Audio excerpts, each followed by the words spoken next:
Southeast Radio's Business Matters with Karl Fitzpatrick. Southeast Radio.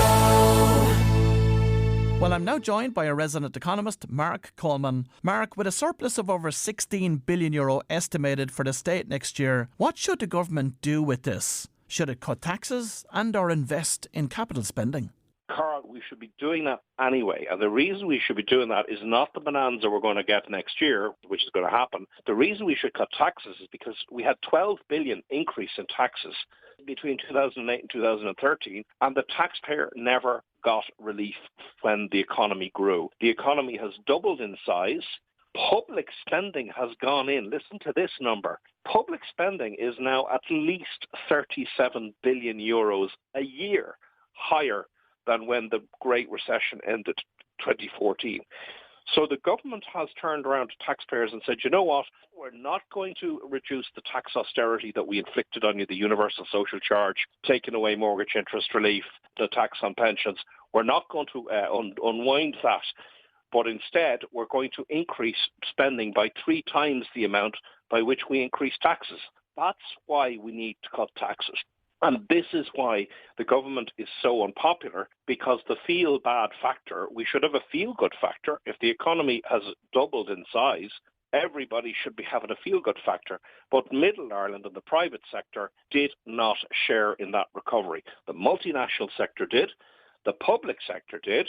Welfare recipients to a certain extent did. But the vast majority in the indigenous economy have not had any respite or any significant respite in tax austerity. That's why we need to cut taxes. And the reason we need to invest in capital spending is because we have needed to do that for 20 years. We had a 10-year period between 2008 and 2018. It was an ideal period to invest in housing, and I called for time and time again in books, in articles. I said, look, interest rates are low. We have tens of thousands of construction workers unemployed as we had then. We have, the Labour Party had the housing brief. And I said, that's it, let's go, let's build those houses, let's build those schools.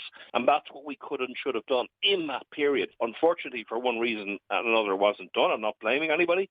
We also, by the way, devoted 29 billion euros of public funds to basically liquidate the Irish Banking Resolution Corporation, money that many people would feel, and it's a different debate, could have been used for housing. I'm just putting that out there.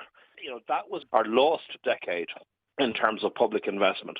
And during that decade, population rose by at least 250,000. We had 180,000 new households. That's why we need to have capital investment. And it's okay to borrow for that, by the way. Borrowing up to 3, 4, 5% of GDP is okay if your population is growing, provided you're doing it for capital investment and provided you're getting value for money on that capital investment. So those should be happening anyway, and it's quite separate from the 16 billion we're expecting next year.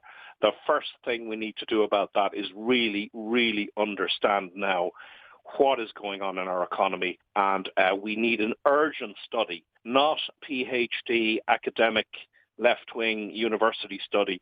We need a real-world economic study by people who understand the real world to actually get an accurate understanding of how the economy is now working in terms of the multinational sector and the indigenous sector, because they are growing further and further apart from each other.